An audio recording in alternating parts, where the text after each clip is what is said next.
So there. So there. So there. So there.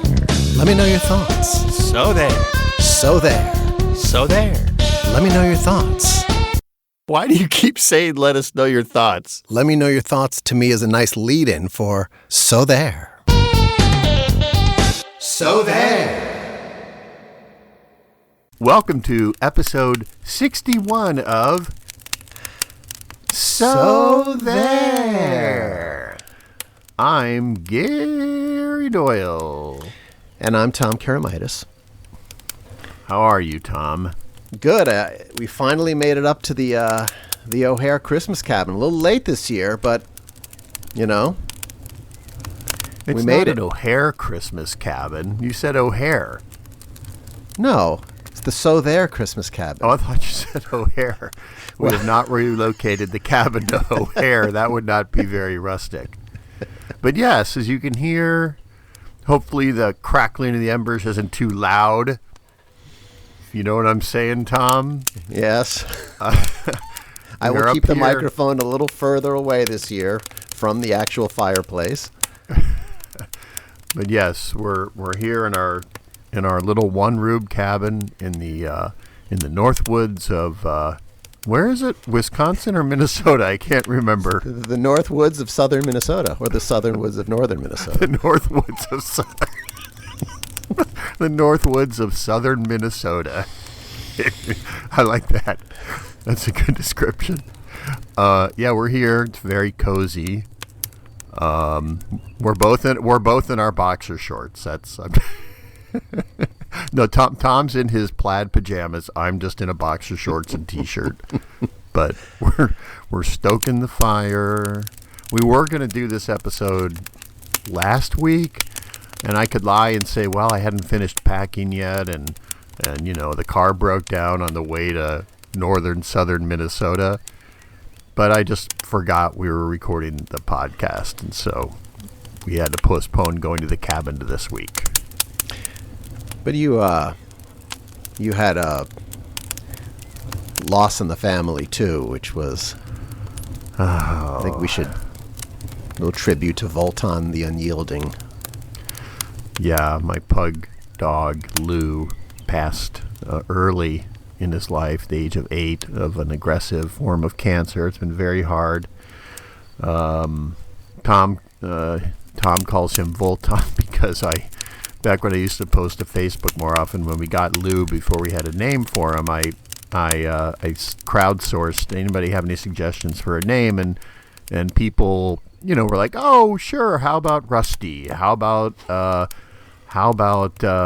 whatever, Spot, how about whatever, you know, these different typical Butch, different dog names. And Tom Karamitis weighed in with Voltan the Unyielding as a name for our pug. Voltan the Unyielding. And I think you know, he was from what you've told me, he was unyielding. You know, he took that name to heart. You know, I don't think anyone in your family really embraced the name as much as you did.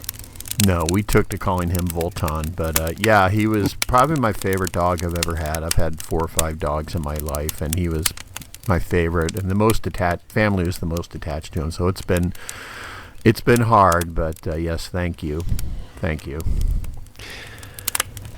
lot of time over the holidays to kind of look out the window, to kind of think about life, think about marketing, think about bad advertising. And I had a couple of quick holiday observations from watching too much television.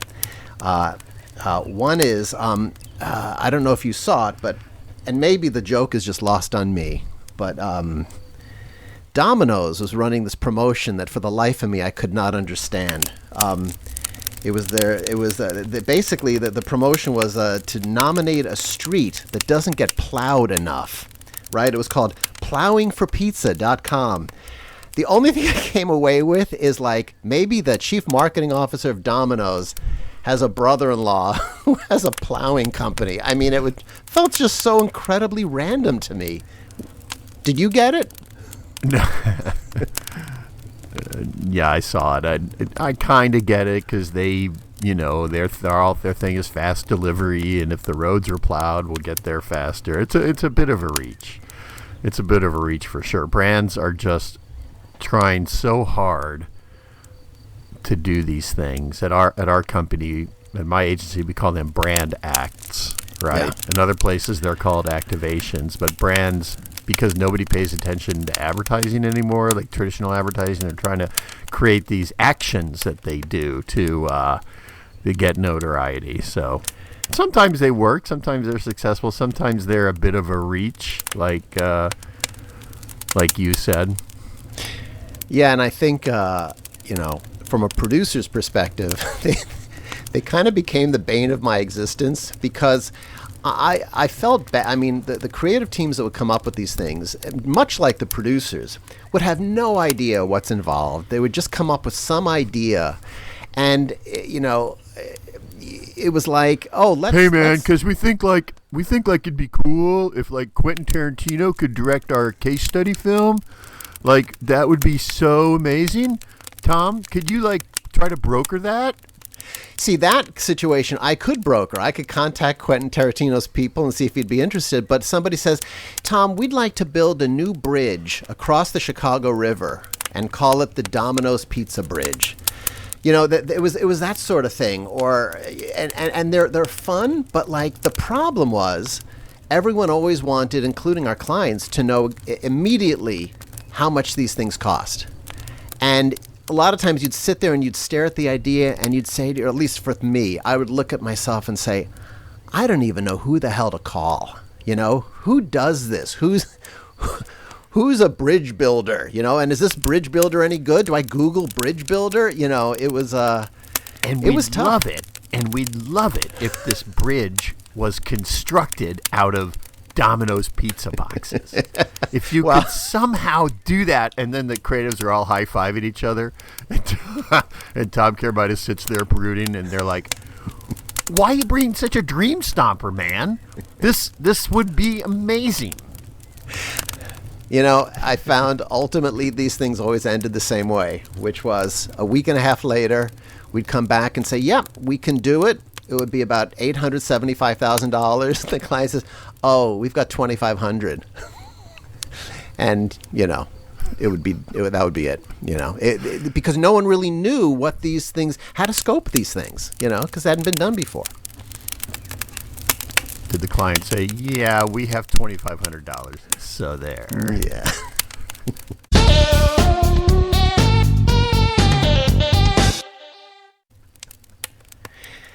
One other quick holiday advertising note. Whoa. It would not be a holiday season without another noun as verb example. Wow. Amazon Prime said, holidaying. It's on Prime.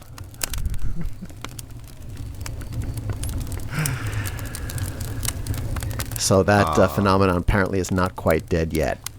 I just thank the heavens above that we don't have television in the So There cabin. We don't have internet. We have no contact with the outside world. We're recording this into a Panasonic cassette recorder that we will then transport back to civilization and Todd will create this podcast through his production wizardry. But thank goodness we don't have any access to ads up here. So there.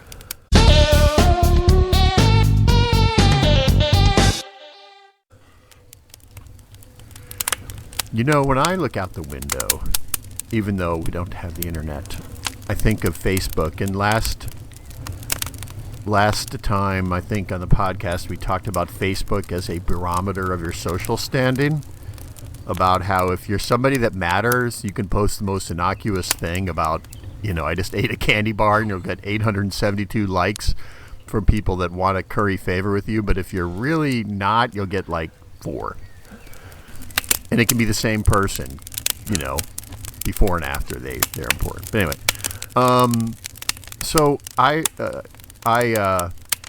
recently posted something for sale on Facebook, and I don't know if you've ever done this before, Facebook Marketplace. Oh yeah. So whenever you post something, I don't know if you had this experience, you get a barrage of people, and they're only response is this still available? Right, it's like a canned response or something that you can send. And so I finally decided with this last thing I sold, I would be overt. And I said at the beginning of the ad, if this ad is up, it's still available. Don't ask me if it's available, if the ad is up. It's available. And sure enough, I just get dozens of responses. Is this still available? So Tom, if I were king of the world, I would decree. I decree.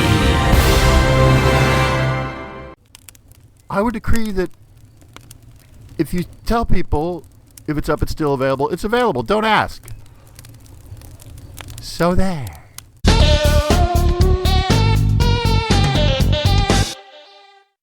Well, can I play devil's advocate for a while? I mean, I guess you could say What could possibly be a devil's advocate here? What Well- possible devil's advocacy could there be?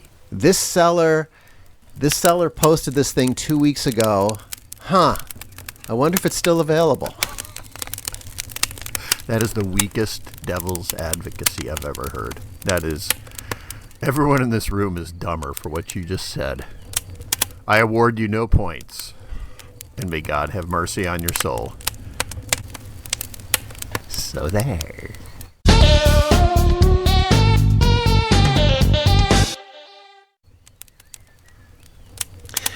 Did you go to Costco much before you came up to the cabin? I usually stock up before we come up to the woods of northern Minnesota. There's no Costco's in the area, so The northern woods of southern Minnesota, you mean? exactly. But I did notice a phenomenon I wanted to ask you about, and I call them the EAEs, which stands for the Extreme Alcohol Enthusiasts. People who buy just mind-boggling amounts of alcohol. And I know Costco has become the biggest alcohol retailer in the country. I get all that. But these do not look like shop owners who are just trying to stock up their store. It looks like people who just drink prodigious amounts of alcohol. Have you noticed this? Not really. I mean, Costco does have a large alcoholic beverage section, and they do have good prices on alcohol. I do know that. So, but no, I've not really noticed that. I always brewed at the Costco because I'm not one of these power Costco shoppers that shops like they're shopping for the apocalypse, right? Like they're preppers that are going to live underground for the next year, and they've got a shopping cart full of, enough to feed enough for a Bolivian army. Toilet paper, paper towels. I go there and I get like 5 things. I get like a thing of coffee and like a bottle of wine, and I just stand there in this line with all these other people that are prepping for the apocalypse. I'm just, brooding. So it's Costco's just part of your regular grocery run. In other words, whether you need 12 things or 2 things, that's. I don't go there regularly. I go occasionally. I'm a member, but I might go like once a month. Whoa. Stop in when I get gas. Whoa. I go weekly. Whoa. Yeah. Whoa. Yeah. Tom Karamitis must have a big basement or storage facility for all this. Gary Doyle doesn't. Have you noticed, would you agree with me that people that shop in Costco, more so than other stores, especially like grocery stores or whatever, or Target, whatever, they're on a freaking mission. People really power through there. And it's like a scrum at busy time. Like people are moving and, it just feels like people are just, it's a very much more of that. I'm going to buy a lot of stuff. Get out of my way. Yeah, the carts are moving fast. You really can't stop in the main aisle and look at something because you're going to get, dirty looks and get run over. But yeah, no, absolutely. It's kind of a military thing, It's like focus. We're in Costco mode. Move,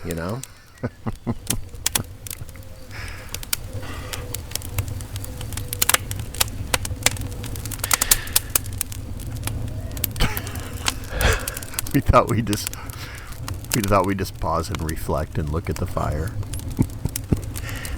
Think about deep thoughts. Last time we were up here, maybe it was a couple of years ago, we were up here. Remember, Chris Plansker came up here and he played the piano up here that had never been played. He played "Reflections of Meat," the Meat Boat Love theme, for us. It's very special. I tell you, I'd love to hear that again, and I think our listeners would too. Shall I play it right now? Yeah, perhaps, and I don't know if it's possible to play the original. Oh, of course. You know, the Meat Boat theme that Tom Kermitis composed and arranged and performed on a Casio mini keyboard at a Edit once. And I think John Binder, our producer, right, created a remix of it. And then Chris Plansker did his version of it. So it's been covered a lot. Like yesterday, it's been covered a lot. Yeah, Meat Boat is something we composed in probably the mid-'90s. No, you did. Don't you? No, you did. All right. We were on a shoot. We were bored, and I may have helped with the lyrics. Remember? Yes. And the Which lyrics I are not believe part of... The actual recording is purely instrumental, but... yeah, the lyrics... The lyrics were our meat boat. No, my meat boat. Your meat boat. Tonight. Our boat tonight. Over and over again. That was the lyrics. Yeah. And I can't remember who wrote. I might have written the lyrics, or maybe we partnered on that. But you wrote the melody. We were Lennon and McCartney on the lyrics, and I think you were Lennon writing or McCartney writing yesterday. And your ex-partner Jim Furr, who was perhaps more of a Ringo type, came in and helped with some of the lyrics as well, I believe. But Jim Furr, our art director. yes, the one who came up with this. Yes, exactly. Creator. Yeah, yes. legend. But yeah, Meat Boat. We had a whole episode devoted to Meat Boat long time ago. That was probably episode 5 or 6 or something. We probably should have quit after that. We probably should have said, you know what, this is our magnum opus. It has been downhill. So for those of you who don't know what the heck we're talking about, here is, as close as we have, here's the live version of the original rendition of Meat Boat.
Garden. January 5th, 1995. And then here is the Chris Plansker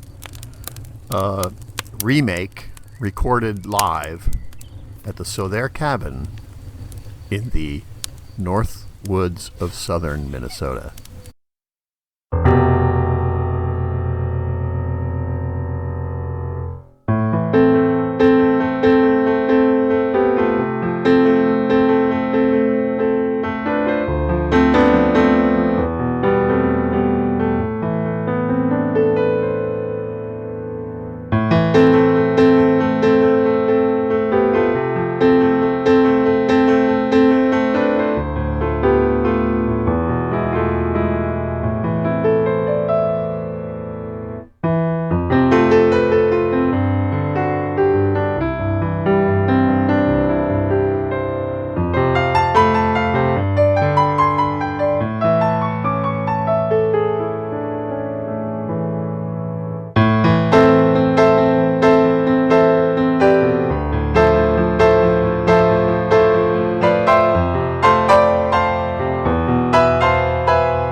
That brought back some very poignant memories. So there.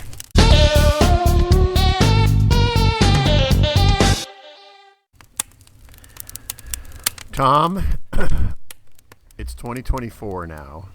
We were supposed to record this in 2023, which would have been ideal for what I'm going to talk about next, which is predictions for 2024. People like predictions, right, Tom? Yep. Everyone enjoys predictions. Yep.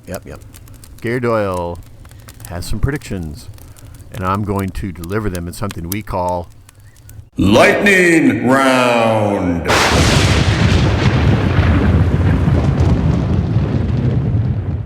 Are you ready for my predictions, Tom? Yes. Bring them on. All right, lightning round. Prediction number 1, Biden will beat Trump in the presidential election. I think Biden has basically been strong. Inflation is down. Economic growth is up. Stock market is at record highs. Unemployment's low. Interest rates are coming down. And the more people will see Trump, the more they'll be reminded he's a cretinous, lying, cheating, racist goon. Prediction number 2, Trump will go to jail in 2024. I read where the 5 different jurisdictions that are prosecuting him, on average, have a 91% conviction record when they bring a case. 91%. So that means, to get oil, one of these is going to stick. Right? So Trump will go to jail. Prediction number 3, Cubs will win the Central Division, but get bounced in the first round of the playoffs. Prediction number 4, Elon Musk will sell Twitter. He will decide he's had enough and will sell Twitter. Prediction number 5, Aaron Rodgers will injure himself again next year, mid-season, and retire mid-season. And finally, my last prediction is, to touch on your earlier point, the wave of advertisers using nouns as verbs a la let's holiday together will crest, and it will be replaced by advertisers using verbs as nouns. A la find your go. For a travel site, let's say, find your go. You're welcome, Expedia. You're welcome. That's my predictions for 2024. Wow. I'm very impressed. Those are very well thought out. I wrote them down. I could tell. Very rare for Gary to write something down. Did you want to talk about them? Do you want to just let them lie there? Whatever.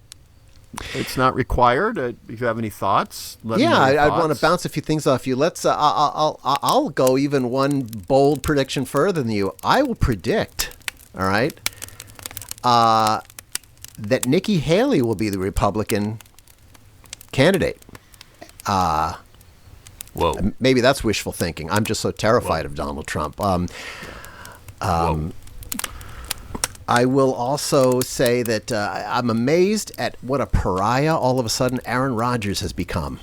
This latest thing with Jimmy Kimmel is, why would he do that? You know, is there backstory there? Did Jimmy Kimmel somehow wrong Aaron Rodgers, and I missed that?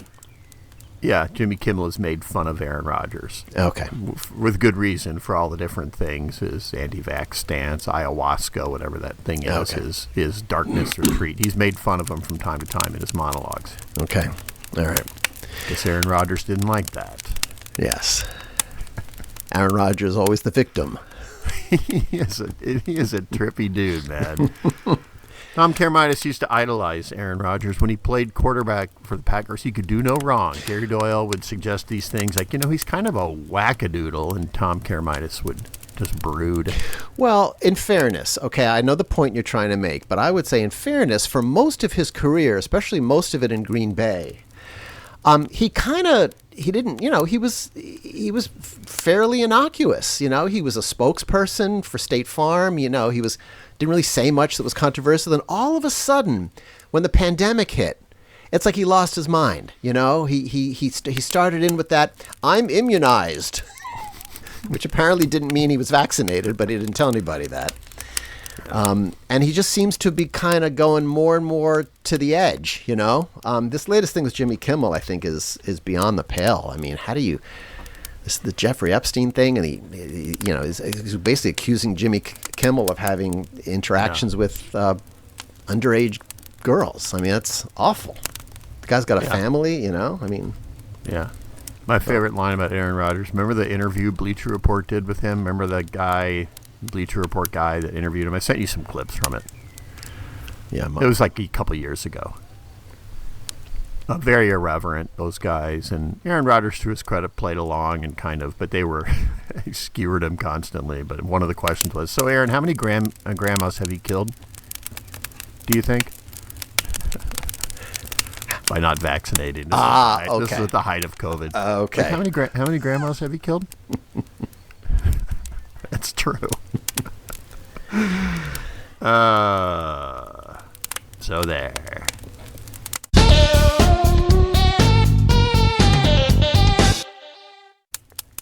I wanted to talk about two advertisers who... Whoa, more advertising. well, it's, you know... It's almost like we have TV at the So There cabin. No, I took down copious notes, and as you'll see in this next segment, copious notes before we left our wired world down in the suburbs of Chicago. The state of copywriting, and I wanted to give you two examples and ask Gary Doyle, who's been known to write some copy himself, what Gary Doyle thinks. A couple examples of advertisers who have lost their way. The first one is I want to read you the announcer copy from one of the current Allstate commercials. Allstate has kind of got this strange campaign running. There's a spot running now that shows a couple driving in a car and going to a wedding or a party or something, and just the agonizing way that the agency is trying to link what they're trying to sell with what we're seeing. They're in agony. Yeah, so let me read this to you here for a second. AVO copy says, some people just know what road to take. Those are the people who know to choose Allstate. He knows better than any GPS, and he'd point you in Allstate's direction. Some people just know what road to take. Those are the people who know safe drivers save 40% with Allstate. It's funny. It went from a total cliche, like what road to take, to what almost sounded like a Chinese fortune cookie. But the other one to me is even beyond the pale. Rolex, a very, very premium brand of watches, they advertise a lot on golf. And, you know, I guess their target is kind of old, rich white men who watch a ton of golf, I guess. But one of their commercials was, you know, it's footage. The visuals you're seeing are like highlights of great golfers of the past. You know, Jack Nicklaus and Arnold Palmer, all these people. And the announcer says, and I quote, "Call it a crucible whose long forged wisdom fuses with the burning drive of passion." Wow, that is super clunky. I almost tripped over those words and sprained my ankle. That is a word salad of big words that are unpleasant to the ear. I also envision the writer of that last one basically saying, "I am the Shakespeare of the modern era," as evidenced by my latest Rolex commercial. He wrote it down and then blew on his pen like it was fire. Then he went home. My work is done here. I think I'm going to go home and rewatch reruns of the Golden Girls. Well, you know, and some of it admittedly may be the fact that you and I are becoming not the target anymore, because I find I don't get a lot of the stuff that's out there, and I don't really quite get what they're selling me, and what they're saying has to do with the visuals. And I mean, look, when you and I got into this business many years Tom ago. Karamitis says, give me Menards commercials. Give me Menards. I know what they're saying. They want me to buy a tool set for $12.99. Well, really, remember when we started out? Remember one of the rules, at least the rules I was taught, was you don't have, if you have music in a commercial, you don't have lyrics. And if you have lyrics, you make sure the lyrics aren't interfering with the voiceover, because you can't listen to both things at once. But that also seems to have kind of gone out the window. So maybe all the rules are changing.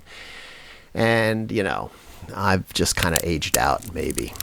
No, Tom, when you retired, the advertising world lost a master of craft and detail and care. Was I a crucible whose long-forged wisdom fused with the burning drive of passion? I'm gonna put that on my LinkedIn profile. Gary Doyle, Group Creative Director, Crucible, formed by passion and fire. So there.